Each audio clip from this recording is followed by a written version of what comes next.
Gary, here we are on a long-awaited edition of Borough TV following our 2017 Premiership victory just over 2 weeks ago now. So we thought we'd touch base on that game and also summarise the year that was. How have you enjoyed and looked back on the past couple of weeks? Bloody good, Sam.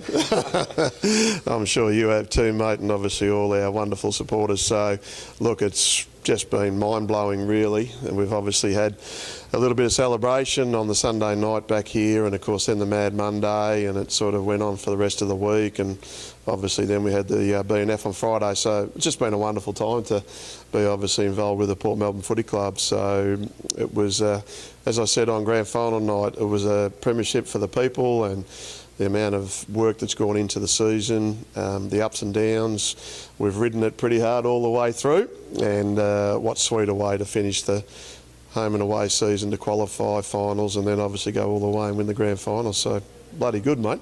Yeah. Going into the year, you made it known that despite quite a bit of change to the list, which is always a constant at this level, your expectations were always to finish in that top four position. But an obvious and simple question is, did this group surprise you at any stage to be able to take home the ultimate prize in the end?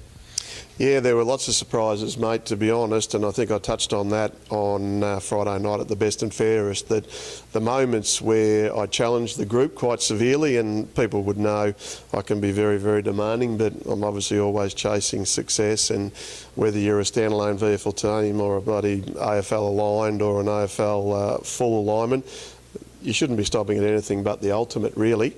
And I can go right back to the Sandringham practice match when we looked like we were a bunch of locals that just got hauled in off the street, and Sandringham played pretty well and beaten us. When we went out to Casey and played under lights, we obviously then lost those three games in a row.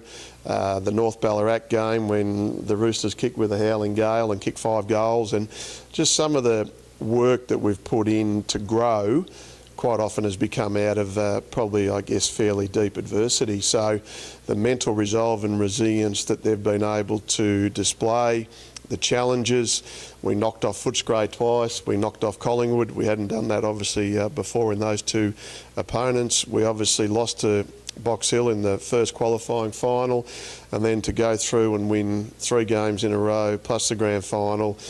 Yeah, the Richmond juggernaut. We'd obviously come off, I think, with a grand final that was 16 completed weeks. So it's a credit to everyone to mentally stay up, physically stay up. The challenges in relation to personnel, having to go back to the development, then come into the seniors. All in all, everything that we did throughout the course of the season, obviously it all came together. So was I surprised that we made the grand final? I thought we had the list to make the grand final, and obviously we just had enormous momentum, and we know what we end up doing.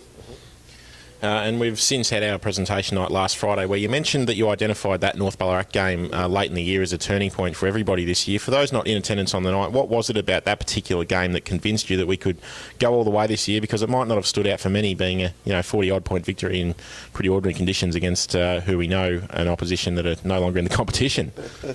Yeah, it's funny how you can look at that, and that's obviously reality that North Ballarat aren't in the competition anymore, but we'd actually come off 3 close losses. We made some changes. Robbie Nahas got dropped back to the game against the Northern Blues. We made a couple of other changes. We obviously were looking at what we thought we could do as I felt within the match committee anyway, a little bit of a crossroads type situation.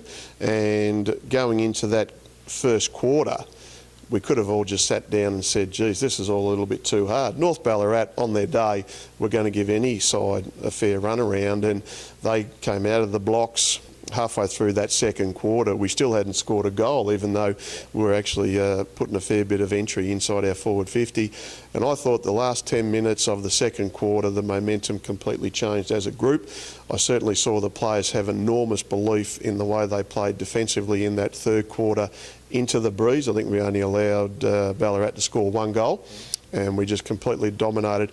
And then that last quarter, we just kicked away like a good side should. But the things that we wanted to see all came to fruition. You know, Ash Cracker came back into the side then, and of course Khan Herituku had been I guess, a bit wounded more often than not through the course of the season.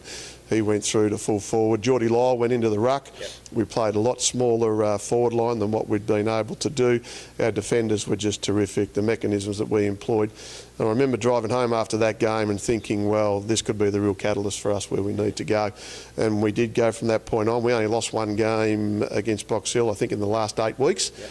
And I just felt that that was a real pivotal point in the group, believing that out of this momentum, we didn't want to go back, we just wanted to keep going forward. Yep.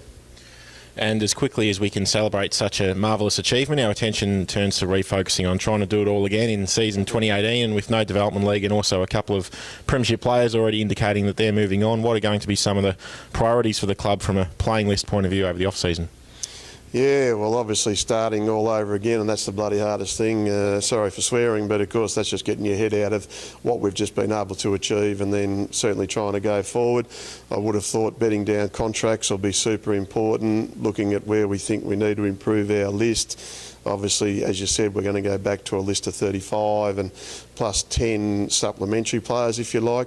Seeing who wants to stay. You've already acknowledged that Huey and Broads will go out of the Premiership winning side, so they'll be hard to replace. We've certainly got to see where our veterans are at.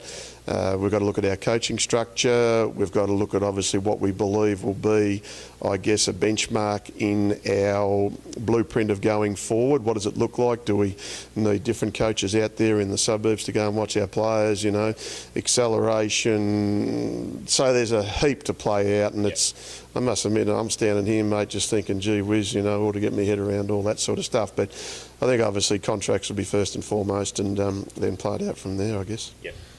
And as mentioned previously, Friday capped our year with the Jack McFarland medal, which was presented to, as we know, an underrated but incredibly consistent performer in Luke Tynan. Do you want to maybe just elaborate on his year personally and what sort of impact he's had on the club this year and in his 4 years at the club so far?